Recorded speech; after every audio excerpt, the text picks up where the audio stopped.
திருச்சிற்றம்பலம். திருநாவுக்கரசு சுவாமி அருளிய தேவாரம் 4ஆம் திருமுறை. பண் திருநேரிசை. தலம் திரு அதிகை வீரட்டானம். பதிகம் 27, பாடல் 8. காணிலார் கருதில் வாரார் திருத்தலார் பொறுத்தல்லாகார். காணிலார் கருத்தில் வாரார் திருத்தலார் பொறுத்தல்லாகார்.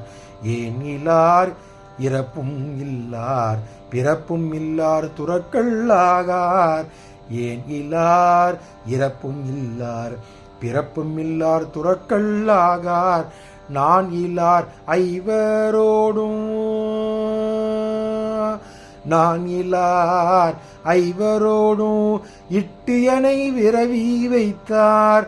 நான் இல்லார் ஐவரோடும் இட்டியனை விரவி வைத்தார்.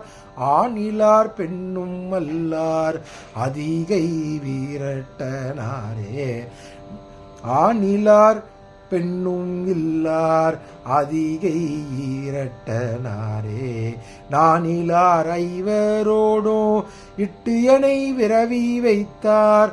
ஆனலார் பெண்ணும் அல்லார் அதிகை வீரட்டனாரே. அதிகை விரட்டனாரே.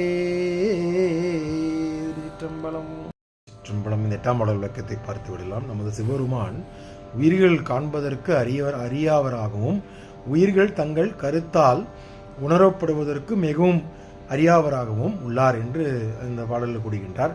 அவர் செம்மையான குணங்களை நிறைந்து காணப்படுவதால் திருத்தம் ஏதும் தேவையில்லாத நிலையில் இருப்பவர். அவர் செம்மையாக நிலையில் இருப்பதால் அவருக்கு திருத்தம் ஏதும் இல்லாத நிலையில் இருப்பவர். அவரால் விரும்பி ஏற்றுக்கொள்ளப்பட்ட பொருட்களை அவருடன் நிற்க முடியும். ஏனைய பொருட்கள் அவருடன் பொருந்தி இயலாது. இன்ன தன்மையும் என்றும் இன்ன உருவும் என்றும் நம்மால் உணர்ந்து அறியப்பட்ட முடியாத எம்பெருமான். பிறப்பும் இல்லாதவர் இறப்பும் இல்லாதவர் எப்பொழுதும் நிலைத்திருப்பவர் சிவபெருமான். இறைப்பினை கடந்தவர் என்று கூறுகின்றார்.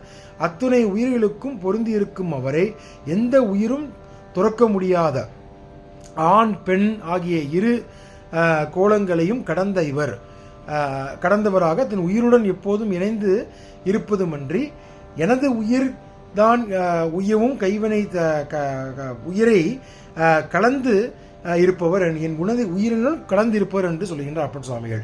இத்தகைய 5 பொறிகளுடன் கலந்து வாழுமாறு என்னை இந்த உலகத்தில் தங்க வைத்துள்ளார் சிவபெருமான் அப்படின்னு சொல்றார். தவறுகளை நீக்கி என்னை ஆட்கொண்டு 5 குணங்களையும் கொடுத்து என்னை ஆட்கொண்டு இந்த உலகத்தினுள் என்னை வாழ வைத்துக் கொண்டிருக்கிறார் சிவபெருமான். அத்தகைய பெருமான் கடின நீதிக்கரையில் இருபுறத்தில் வேலியாக இருந்து கொண்டு ஒரு புறத்தில் வேலியாக இருந்து கொண்டு நகரத்தை ஆழ்ந்து கொண்டு வருகின்றார். அத்தகைய கடின நீதிக்கரையில் இருக்கும் அதிகை வீரட்டானாரே என்று சொல்லி இந்த பாடலை முடிக்கின்றார் அப்பர் சுவாமி. திருச்சிற்றம்பலம்.